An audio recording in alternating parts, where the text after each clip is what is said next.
యెహెజ్కేలు 4వ అధ్యాయము మొదటి 3 వచనాలు గత ఆదివారం ధ్యానించుకున్నాం. 4 నుండి 17 వరకు మనం ధ్యానించుకుని ఆరాధనలోకి వెళ్దాం. ఇక్కడ మొదటి 4 వచనాల్లో దేవుడు యెహెజ్కేలుకి యెరూషలేము పట్టణానికి తన ప్రజలకి జరగబోయేదంతా కూడా అక్కడ రాసింది. అయితే ఇప్పుడు 4వ వచనం నుంచి మరి ఈయనకి ఇంకా బాధ్యత పెంచాడు. ఆ దినాల్లో కేవలం బోధ చేయటం కాదు, కానీ ప్రవక్తలకి కొన్నిసార్లు ఈ అపవిత్రమైన కార్యాలు, వాళ్ళు చేసే అపవిత్రమైన కార్యాలకి సాదృశ్యంగా తాను కూడా భుజించే విషయంలో కానీ ఇతర విషయాల్లో ఆ రీతిగా చేయవలసి వచ్చింది. అపవిత్రమైనవి తినాలి, తింటే ఏమొచ్చిందంటే వారు కూడా అపవిత్రమైనవి భుజిస్తున్నారు, దేవుని కోపాన్ని రేపుతున్నారు అన్నదానికి గుర్తు అన్నమాట. అట్లా వేరే ప్రవక్తలతో కూడా నీవు వెళ్ళి వ్యభిచారములో ఉన్న స్త్రీని పెండ్లి చేసుకోమని ఇంకో ప్రవక్త చెప్తాడు, హోషేయ. కాబట్టి ఇవన్నీ కూడా వాళ్ళు చేయవలసి వచ్చింది. ఎందుకంటే ప్రత్యక్షంగా వారికి ఎందుకయ్యా ఇలా చేశాడు, తప్పులు పట్టుకోవడం ఈజీ కదా. తప్పు చేసేవాడు కూడా ఇతరులు తప్పులు ఏం చేస్తాడు, చేస్తాడు. ఒకవేళ ప్రవక్త అలా చేశాడు అనుకో, వ్యభిచారంలో పట్టబడిన స్త్రీను ప్రవక్త అయ్యుండి ఇట్లా ఎందుకు చేసామని అడుగుతారు ఎవరండి. అప్పుడు వాళ్ళకి చెప్తాడు అన్నమాట, దేవుడు చెప్పాడు చేసుకోమని, ఎందుకు ఈ ప్రవర్తన ఎటువంటిది అని తెలియజేయటానికి. కాబట్టి ఇక్కడ కూడా ఈ విషయాలు ఉన్నాయి. ఏం చెప్పాడు ఇక్కడ 4వ వచనంలో, మరియు నీ ఎడమ ప్రక్కను పండుకొని ఉండి ఇశ్రాయేలు వారి దోషమును దాని మీద మోపవలెను. ఎన్ని దినములు నీవు ఆ తట్టు పండుకొని ఉందువో అన్ని దినములు నీవు వారి దోషమును భరించు. అబ్బా, ఎంత కష్టమైంది కదండి. వారి దోషాన్ని భరించాలి. కాబట్టి ఎటు సైడ్ పడుకోవాలి, ఎడం పక్క. ఎంతసేపు పడుకోగలం జాన్స్, ఎంతసేపు పడుకోగలం ఎడం పక్కన ఎంతసేపు పడుకోగలం మనం, ఏం పని ఎంతసేపు పడుకోగలం. ఇక్కడ దినములంట, ఎన్ని దినములు పండుకుంటే అన్ని దినములు వారి దోషమును భరించు. చూసారా? సో అలాగా ప్రవక్తకి ఈ భారాన్ని బాధ్యతనిచ్చాడు. ఇది అయిపోయిన తర్వాత ఇశ్రాయేలు వారి దోషము నీవు భరించినట్లుగా వారి దోషము చేసిన సంవత్సరముల లెక్క చొప్పున నీకు 390 దినములు. ఎన్ని రోజులండి? 390. ఆ దినములు గడిచిన తర్వాత కుడి ప్రక్కన పండుకొని ఉండి 40 దినములు యోధా వారి దోషమును, ఇశ్రాయేలు వారి దోషాన్ని ఎన్ని రోజులు, తర్వాత యోధా వారి దోషాన్ని 40 దినములు భరించాలి. అయితే వారి దోషం ఎక్కువ, వీరి దోషము తక్కువ. కాబట్టి యోధా వారి దోషాన్ని బట్టి 40 రోజులు, ఇశ్రాయేలు దోషాన్ని బట్టి 390. తర్వాత సంవత్సరం ఒకటింటికి 1 దినము చొప్పున నేను నిర్ణయించి ఉన్నాను. దేవుడు కరెక్ట్గా లెక్కలన్నీ చెప్తున్నాడు.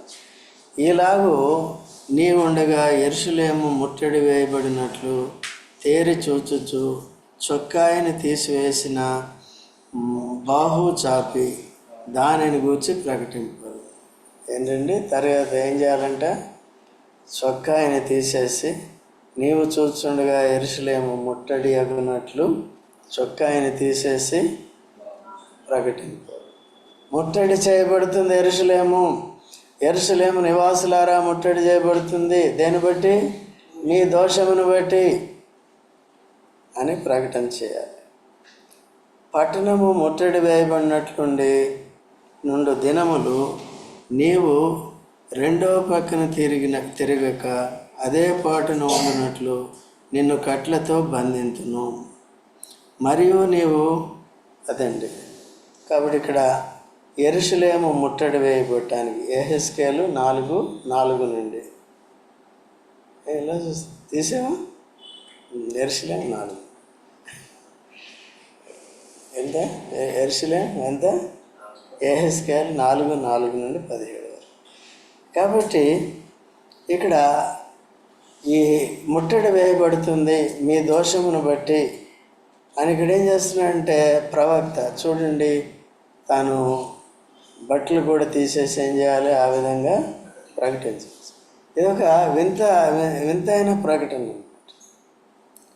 దీన్ని బట్టి ఏం చేస్తారంటే ప్రజలందరూ భూమి కూడా వస్తారు, వచ్చి ఏం చేస్తారు, ఎందుకు ఇట్లా చేశామంటే ఇది యెరూషలేము పట్టణం ముట్టడి వేయబడుతుంది. ఎందుకు ముట్టడి వేయబడుతుంది? మీ దోషాన్ని బట్టి. వెంటనే వారు ఏం చేయాలి, పశ్చాత్తాపడాలి, సరి చేసుకోకపోతే ఏమవుతుంది అలా.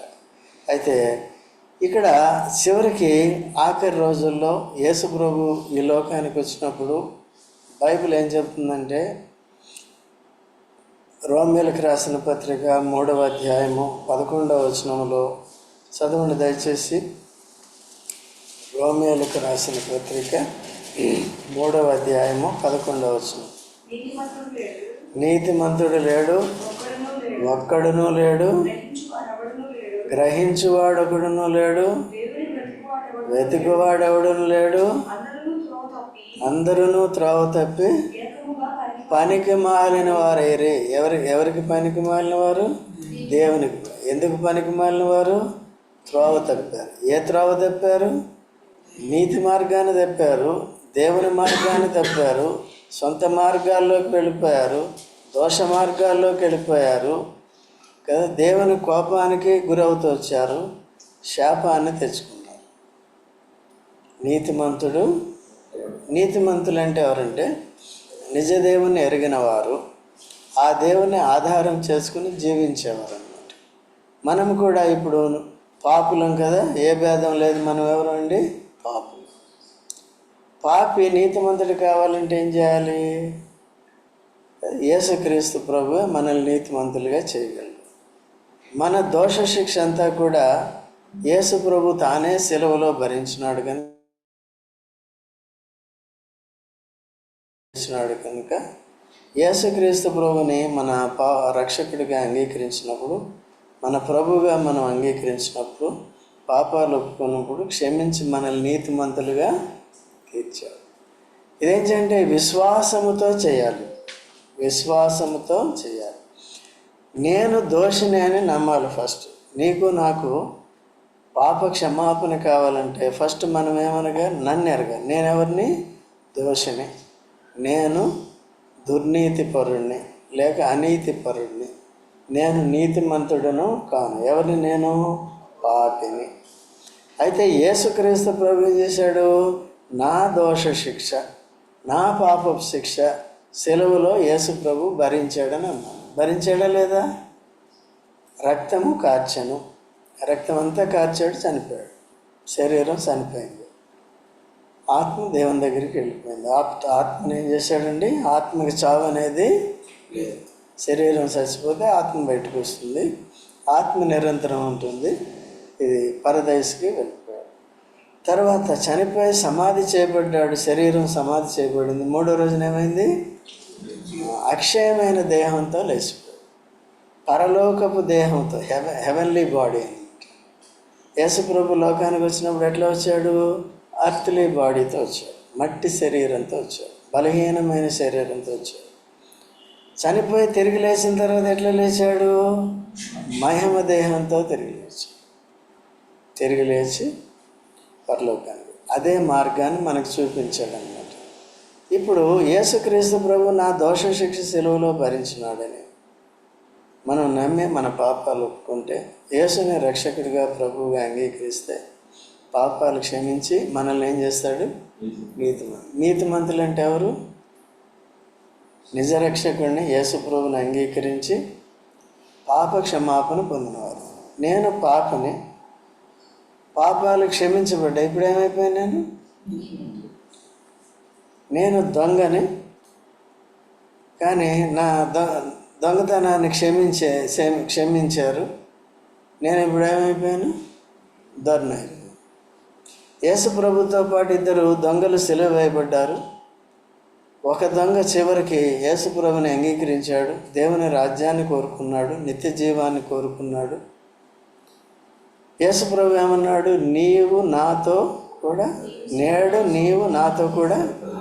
యేసు ప్రభు వంటి వాడు అయిపోయాడు. నీవు నాతో కూడా. ఒప్పుకోనంతసేపు ఎవరండి? దొంగ. ఎప్పుడైతే యేసుని అంగీకరించాడో, పాపక్షమాపణ పొందాడో, ఏమైపోయాడు? దొర అయిపోయాడు. యేసు వంటి వాడు అయిపోయాడు. పవిత్రుడైపోయాడు, నీతిమంతుడైపోయాడు, పరలోక రాజ్యానికి వారసుడైపోయాడు అన్నమాట. సూక్ష్మంలో మోక్షం అంటే ఇది, వేరే రకాలుగా కాదు. వేరే దగ్గర సూక్ష్మం లేదు. మనిషి నీతి క్రియలు చేయాలంటారు, ధర్మ కార్యాలు చేయాలంటారు. అది మనుషులు చెప్పారు కానీ దేవుడు చెప్పారు. నీతి క్రియలు అంటే ఏంటంటే, నీతి క్రియలు కూడా మన ఇష్టం వచ్చినట్టు ఏదో చేసుకుంటే అది నీతి క్రియ కాదు. దేవుడు చెప్పినట్టు చేసిందే నీతి క్రియ అన్నమాట. ఆరాధన చేయమన్నాడు, ఏంటది? నీతి క్రియ. యూదా ఇస్కరియోతు అంటాడు, ఈ విలువైన అచ్చజటామాంస అత్తరుబుడ్డు పగలగొట్టి ఈయన పాదాల మీద పోసింది మేరీ, ఈమెకు తెలివి లేదు, దాన్ని నాకు ఇస్తే అమ్మి బేదలకు ఇద్దాం కదా. అంతా వీడియో కొట్టేస్తాడు 99%.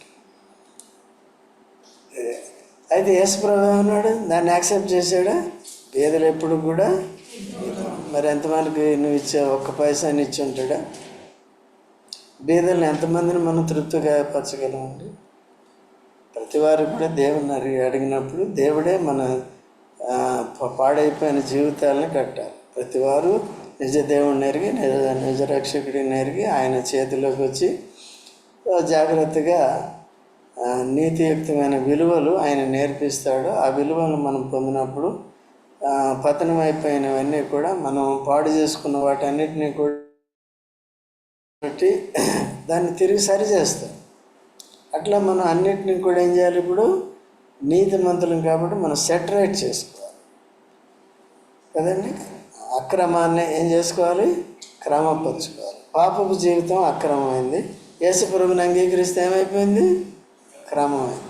పాపాలు క్షమించబడ్డాయి కదా. అట్లా దేవుని రాజ్యానికి వారసు. ఓకే. సో అలాగా దొంగ ఏమైపోయాడండి? దొర అయిపోయాడు.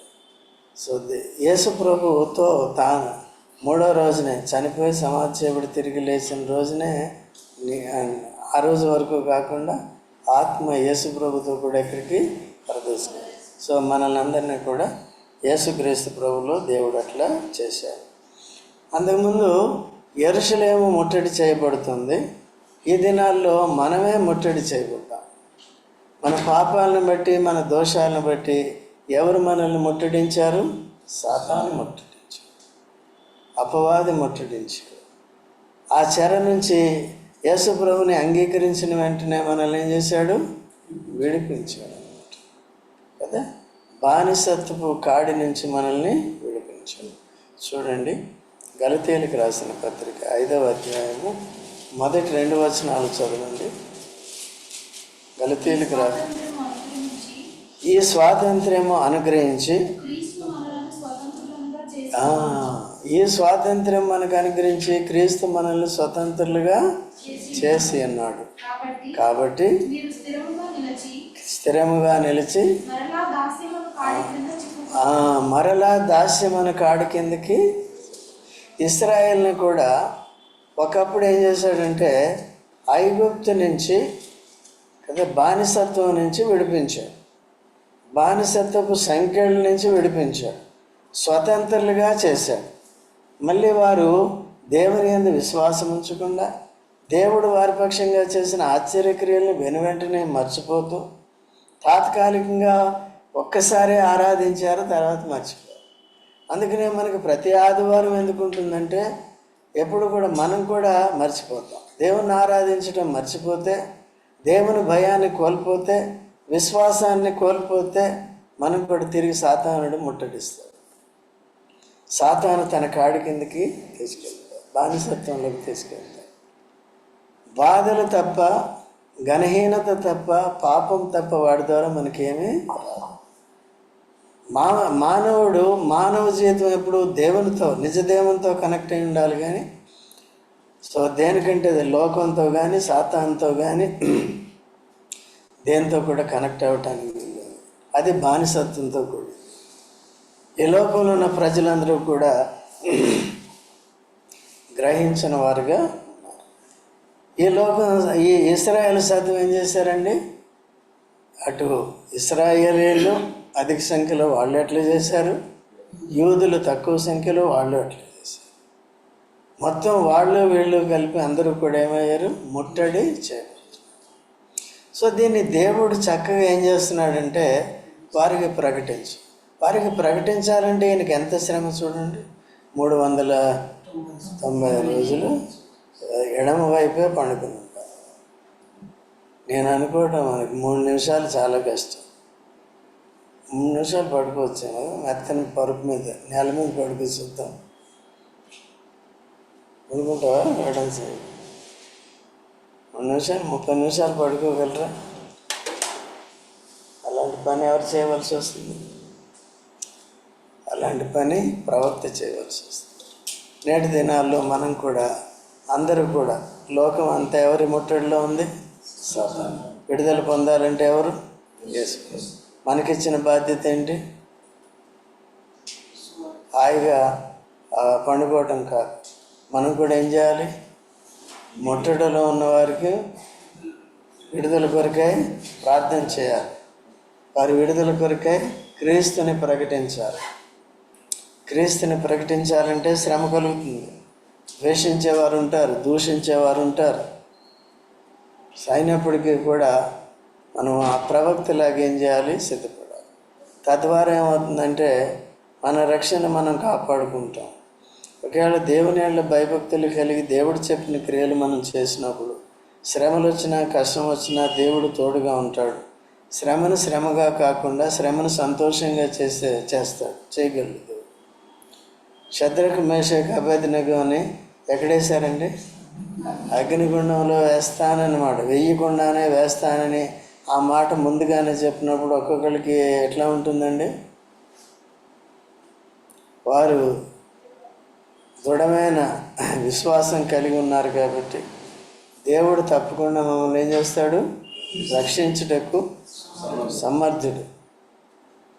రక్షించినా సరే మేము చనిపోలేకనే సిద్ధం ఉన్నాం.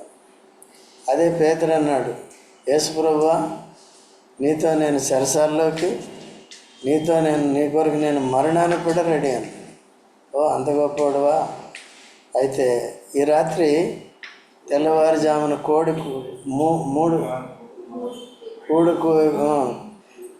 ఒక దగ్గర 2 సార్లు అని ఉంటుంది. 2 సార్లు కోడి కూయక ముందు మార్కులో 3 సార్లు బొంకుతాను. కొక్రోకో అంది. ఏదండి?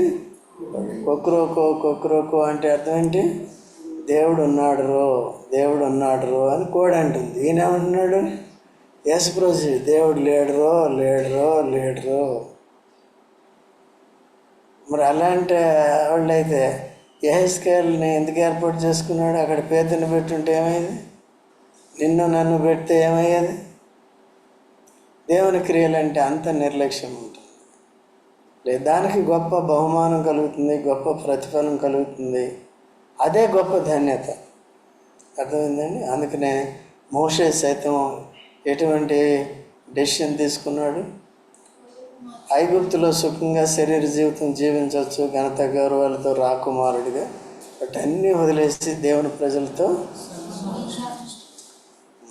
ప్రతిగా పొందే బహుమానాన్ని చూశాడు. అది శాశ్వతమైనది. మనుషులు ఎప్పుడు కూడా తాత్కాలికమైన దాన్ని చూసి దాంట్లో ఇరుక్కుపోతూ ఉంటారు. వాడు సాతానుడే వెళ్తూ ఉంటాడు. అది పైకి అంతా బాగానే ఉంటుంది, కానీ దాంట్లో శ్రమ ఉంటుంది, దాంట్లో అవమానం ఉంటుంది, ఎప్పుడు కూడా శ్రమే ఉంటుంది. ఓకే అండి. సో దాని నుంచి విడుదల పొంది యేసు ప్రభు యొక్క అధికారం కింద, కాడి అంటే అధికారం, అంతకుముందు సాతాను అధికారంలో ఉన్నాం, ఇప్పుడు ఎవరి అధికారంలోకి రావాలి? అందుకనే సామెతలు 3:5 ఏం చెప్పాడు? సామెత 3:5, మీ స్వబుద్ధిని ఆధారం చేసుకునక మీ ప్రవర్తన అంతటి అందున ఆయన అధికారమునకు అట్లా నోటికి వచ్చేయాలి. ఏం చేయాలి?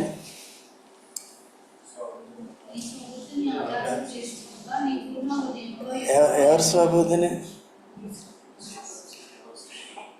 నువ్వు చదువు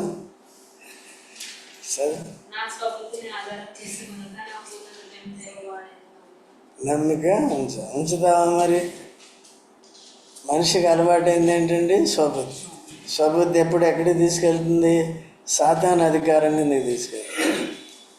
అదే ఎప్పుడు ఏం చేయాలి? దేవుని అధికారంలో ఉంటే దేవుడు చెప్పినట్టు చేస్తారు. ఇది ఎంత కష్టమైన పరిస్థితి అయినా యెహెజ్కేలు చేస్తున్నాడో లేదండి? దేవుని సేవ అంటే అట్లా అది. కాబట్టి అలాగే క్రీస్తు యేసునందు మనకు విడుదల వచ్చింది. ఆ స్వాతంత్ర్యాన్ని మనం క్రీస్తు అధికారం నుండి కాపాడుకోవాలని ఇప్పటి వరకు మనం బోధింపబడ్డాం. తర్వాత చొక్కా అయిపోయిన తర్వాత ఇంకేముంది? 9వ వచనమా?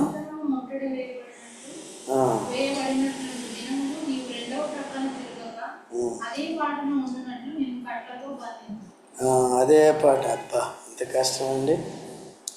నువ్వు తిరిగిపోతావేమో, అయ్యో నొప్పిగా ఉంది, అయ్యో నొప్పిగా ఉంది, తిమ్మిరిగా ఉంది, తిరిగిపోతావు. ఇంకేంటంటే ఎంత భయంకరమైన పరిస్థితి అండి. తర్వాత ఇంకా చూడండి ఇప్పుడు, మరియు నీవు గోధుమలను, ఎవలను, కాయధాన్యములను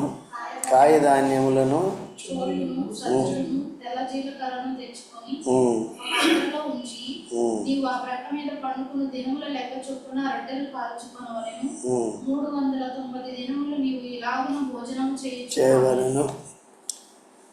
ఇశ్రాయేలుకి కూడా దేవుడు మన్నా ఇచ్చేవాడు కదా అరణ్యంలో. వారు ఏం కోరుకున్నారు? వాళ్ళు ఐగుప్తు ఆహారాన్ని కోరుకున్నారు. మేము ఐగుప్తులో ఉన్నప్పుడు ఇది తిన్నాం, చేపలు తిన్నాం, లేకపోతే కీరకాయలు తిన్నాం, దోసకాయలు తిన్నాం, నానా రకాల. అయితే ఇప్పుడు వీళ్ళకి గుర్తుగా ఏం చేస్తున్నాడంటే ఇవి తినమని చెప్తున్నాడు. ఏం తినమంటున్నాడు? గోధుమలు, ఎవలు, కాయధాన్యములు, చోళ్ళు, సజ్జలు, తెల్ల జీలకర్ర తెచ్చుకొని ఒక పాత్రలో ఉంచి నీవు ఆ ప్రక్క మీద పండుకొని దినముల లెక్క చొప్పున రొట్టెలు కాల్చుకొనవలెను.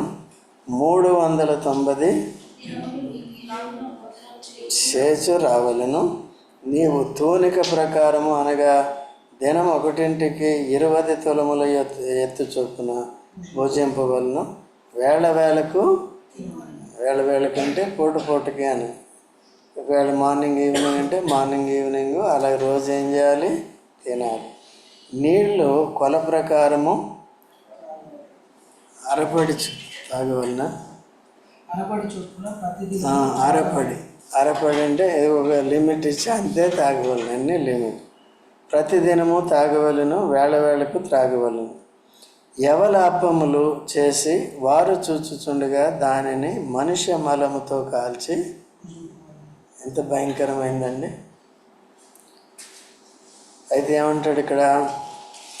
నేను వారిని తోలివేయు జనములలో ఇశ్రాయేలీయులు ఈ ప్రకారము అపవిత్రమైన ఆహారమును భుజింతురని యెహోవాకు సెలవిచ్చు. ఎందుకు ఇట్లా చేయమన్నాడంటే, ఇప్పుడు ఎవరైతే ఇశ్రాయేల్ని చెరపట్టి తీసుకుపోతారో ఏ అన్య రాజులైతే, అక్కడికి వెళ్ళిన తర్వాత ఏ ఆహారం తింటారు? అపవిత్రం. అందుకనే దానియేలు 1:8 దానియేలు, షద్రకు, మేషాకు, అబేద్నెగో ఏం చేశారు చూడండి. 1:8 త్వరగా చదవండి. దానియేలు,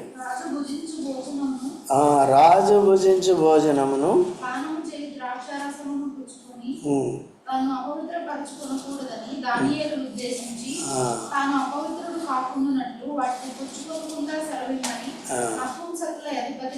వేడుకొనగా ఒప్పుకున్నారు కదా, అయింది కదా. సో ఇక్కడ అక్కడికి వెళ్ళిన తర్వాత ఏ భోజనం దొరుకుతుంది? ఇక్కడ రాసింది ఏదంటే మనుష్య మలముతో ఆ రొట్టెను ఏం చేయాలంట అంటే అన్ని రాజులు సైతం తినే ఆహారం అంతా ఎటువంటిది? అపవిత్రం. అందుకనే యూదులు ఎవరు కూడా అటువంటి ఆహారాన్ని తినకూడదు. ఈ కారణం చేత ఇవన్నీ గుర్తుపెట్టుకుని దానియేలు ఏం చేశాడండి? దానియేలు కానీ షద్రకు మేషకు అబేద్నెగో ఏం చేశారు? చెరలో ఉండి అటువంటి చెరపట్టిన రాజు ఆధీనంలో ఉండి తాను పెట్టిన రాజభోజనాన్ని దేవుడిచ్చిన ఘనతను బట్టి వారికి రాజభోజనం, సామాన్యంగా చెరపట్టిన వారికి రాజభోజనం ఏమీ పెట్టరు. లెక్క చొప్పున ఇగో పైన ఉన్నది రోజుకి 2 రొట్టెలు అయ్యి పూటకి పెట్టు. ఇన్ని నీళ్ళు లిమిట్ ఉంటాయి, అన్నీ లిమిట్ ఉంటాయి. నీళ్ళు కూడా ఏముంటాయండి? నాకు దాహం అవుతుంది, 1 లీటర్ కావాలి, 5 లీటర్లు కావాలంటే ఉండదండి, అంత భయంకరం ఉంటుంది. ఇప్పుడు దానియేలు చూడండి, ఇది దేవుని సేవ అంటే, దేవునికి ఇష్టమైన జీవితం అంటే అది. మనకి ఇష్టమైంది మనం చేస్తున్నప్పుడు వెళ్ళు, కానీ చెరలోకి వెళ్ళిపోతున్నావు, అక్కడ నీకేం కలుగుతుంది? శ్రమ కలుగుతుంది. సో ఈ బయట చేసే ఇది దేవుని వాక్యాన్ని మనం వినకుండా, దేవుని వాక్యం అనే భోజనాన్ని మనం భుజించకుండా, ఏది పవిత్రమో ఏది అపవిత్రమో, ఏది దైవికమైందో ఏది దయ్యము సాతాను సంబంధమైందో తెలుసుకోకుండా, వీటిని వాక్యాన్ని సరిగా నేర్చుకోకుండా అంతా బయటే గడిపామనుకోండి, ఏం తింటున్నట్టు? అపవిత్రమైన రొట్టెలు తింటున్నాం. ఓకేనండి. తర్వాత అయ్యో అయ్యో అంటే అయ్యో ప్రభువా అలాగే చెప్పాలి. నిజంగా ఏమని ఉంటాడండి? అయ్యో ప్రభువా యెహోవా నేను అన్నాడును.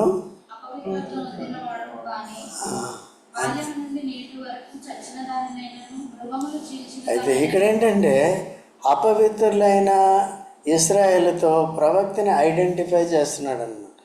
వాళ్ళు ఎటువంటి వారో నీవు అటువంటి వాడు కావాలి. యేసు ప్రభువును కూడా ఏం చేశాడు? పాపులతో ఐడెంటిఫై చేశాడు. పాపం ఎరిగిన ఆయన ఏమయ్యాడు? పాపముగా చేయబడ్డాడు.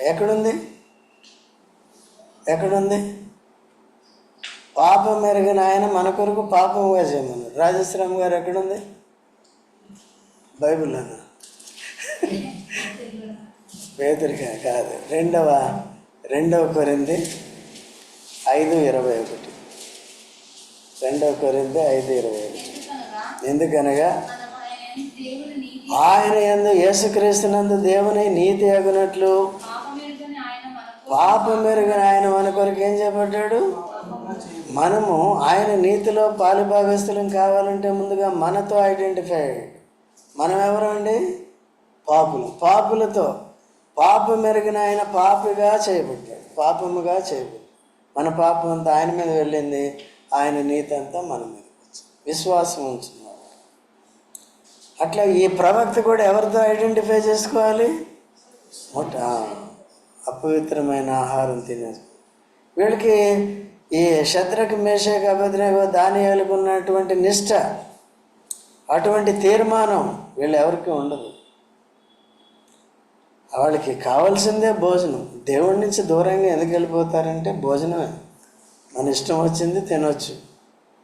ఇశ్రాయేల్లో ఉంటే ఏం తినాలి? డెక్కలు చీలి నెమరు వేసే జంతువులు, ఆకాశ పక్షుల్లో కొన్ని, సముద్ర జలమత్స్యముల్లో కొన్ని ప్రిస్క్రైబ్ చేసిన వాటినే. ఎక్కడైతే రిస్ట్రిక్షన్స్ పెడతాడు దేవుడు, మానవుడు అక్కడ ఉండటానికి ఇష్టపడ్డాడు. అపవిత్రమైన దాంట్లోకి వెళ్ళిపోవటానికి చూస్తాడు. మనం కూడా అటువంటి వారమే. తిరిగి ఏం చేశాడు? మనల్ని వాటి నుంచి బయటికి. ఇప్పుడు పవిత్రమైన జీవితం జీవించాలా వద్దా? ఆహారం కాని దాని కొరకు రోకలు చెల్లించు. రోకలు చెల్లిస్తే దాన్ని తాగొచ్చా? ముందు రోకల సంగతి తర్వాత. ఎవరైనా ఫ్రీగా ఇస్తారు, ఫ్రీగా ఇస్తే వేసుకోవచ్చా మందు? పని ఎందుకు?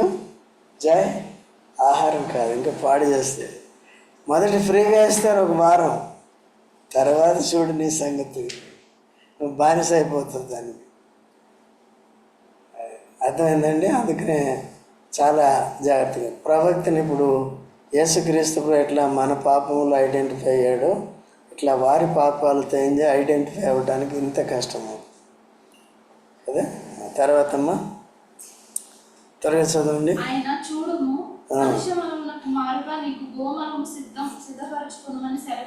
చూసారా, మొత్తానికి మలంతో తినాలి. ఎవరైనా తింటారండి కదా. ఏదన్నా చిన్నది మంచి చట్నీ చేసి మంచి కూర చేస్తే దాంట్లో ఏదన్నా కొద్దిగా నలుకో పిల్లకో పడితే ఎంత గొడవ ఆ రోజు కదండి. అంతేనా? ఎప్పుడైనా చేసావా? చేయి మంచాడు ఆడదలు చూడకుండా తినేస్తాడు మన్నాడు. నిద్ర వస్తూ ఉంటుంది తినేటప్పుడు, ఏముందో ఏం చూడు. అర్థమైందండి? అట్లేం లేదు. కాబట్టి చూడండి, మనం కూడా ఏంటంటే ఇక అపవిత్రమైన ఆహారాన్ని భుజించే మనల్ని పవిత్రమైన ఆహారం భుజించేదాన్ని తీసుకొచ్చాం. పవిత్రమైన ఆహారం ఏంటంటే దేవుని వాక్యం. పవిత్రమైన ఆహారం ఏంటంటే యేసుప్రభు. యేసుప్రభు పవిత్రుడా అపవిత్రుడా? ఇప్పుడు మనం రొట్టె మీద ఉన్నది ఏంటి? రొట్టె రాక్షసు. రొట్టె దేనికి గుర్తు? యేసుప్రభు శరీరానికి, పవిత్ర శరీరం. రక్తం దేనికి గుర్తు? ఆయన కార్చిన రక్తాన్ని. ఆ రక్త మాంసాల్లో పాలు పొందుతున్నప్పుడు అవి పవిత్రమైన పొందుతున్నాం, అపవిత్రమైన దాని గుర్తేంటి? మనం బయట కూడా పవిత్రంగానే ఉంటున్నాం. మన రుచులే కానీ, మన వాసనలే కానీ, మన మాటలే కానీ, మన చూపులే కానీ, మన కోరికలే కానీ అన్నీ ఎటువంటిగా ఉండాలి? పవిత్రంగా. ఎందుకు పవిత్రంగా ఉండాలి? ఇక్కడికి వచ్చి పవిత్రమైన దాంట్లో మనం ఏం చేస్తున్నాం? అంతకుముందు అట్లా చేసి ఉంటాం, ఇప్పుడు అలా చేయకూడదు. ఎట్లా చేయాలండి? పవిత్రమైన ఆహారాన్ని తీసుకోవాలి. అది యేసు ప్రభు తర్వాత వాక్యం. తర్వాత అమ్మ దీనితో నీవు నీ భోజనం సిద్ధపరచుకోమని సెలవిచ్చి, నరపుత్రుడా, ఇదిగో యెరూషలేములో రొట్టెను ఆధారమును నేను లేకుండా చేసినందున వారు తూనిక ప్రకారంగా బహు చింతతో రొట్టె భుజింతురు, నీళ్లు కొలచొప్పున త్రాగుచూ విస్మయమందు. చూసారండి, దేవుడు ఏం చేస్తున్నాడంటే వారికి ఆశీర్వాదం బదులు ఏం పంపిస్తున్నాడు? శాపాన్ని పంపిస్తున్నాడు. శాపం వచ్చినప్పుడు ఏమొస్తుంది? ఆహార కొరత వస్తుంది. ఆహార కొరత వస్తున్నప్పుడు ఏమొస్తుంది? రేట్లు పెరిగిపోతాయి కదా, అందరూ దరిద్రులు అయిపోతారు. ఆహార కొరత వచ్చినప్పుడు ఏమొస్తుంది? లిమిటేషన్స్ వస్తాయి. అంతకుముందు లెక్క లేకుండా ఎంత కేజీలు తెచ్చుకునేవాడు, సగం తిని పాడేసేవాడు. ఇప్పుడు పాడేసిందే తినే పరిస్థితులు వస్తాయి. చూసారా? తర్వాత అన్నపానములు లేకపోయినందున వారు శ్రమ నుండి విభ్రాంతి పడి ఒకరినొకడు చూచుచు తాము కలుగు చేసుకున్న దోషము వలన నశించిపోతుంది. చూసారంటే తాము కలుగు చేసుకున్న దోషం వలన మనం యేసుప్రభు నెరిగాం, బుద్ధిమంతులం అయ్యాం. ఈ బుద్ధిని మనం కాపాడుకుని జాగ్రత్తగా ఉండాలి కదా. మళ్ళీ ఇప్పుడు చూసిన ఇశ్రాయేల్ వలె అపవిత్రమైన వాటి జోలికి పోతే మనకు కూడా ఏమొస్తుందండి? పాపం పోయి శాపం వచ్చింది. పాపం పోయి ఏం చేస్తుంది? పాపం పోయి శాపం పోయి ఆశీర్వాదం వచ్చింది. శాపం పోయి ఆశీర్వాదం వచ్చింది. ఆశీర్వాదం పోయి శాపం వస్తుందా? తెచ్చుకో. ఆశీర్వాదాన్ని ఎప్పుడు కూడా ఏం చేయాలి? పోగొట్టుకోకూడదు. వెరిగింది బాగా, గట్టిగా పట్టుకోవాలంటే ఏం చేయాలి? అపవిత్రమైన దేన్ని ముట్టకూడదు. ఓకే, అపవిత్రమైన దేన్ని ముట్టకూడదు. చూడండి, ఆఖరికి మాట చూడండి. యెషయా గ్రంథం 55. యెషయా గ్రంథం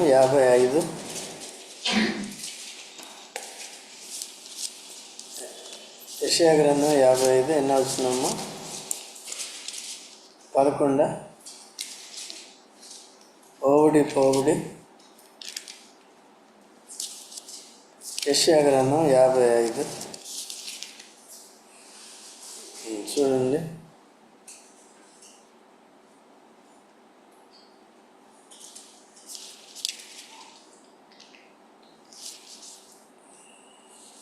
52:11 రైట్. 52:11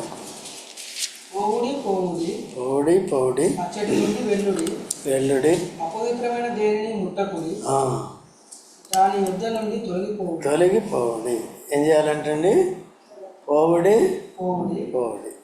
అపవిత్రమైన దేన్ని ముట్టకుడి. అపవిత్రమైనది ఏది ముట్టకూడదు. ఎందుకంటే మనం పవిత్రమైన వాటిని బయట కానీ ఎక్కడైనా సరే జాగ్రత్తగా ఉండాలి.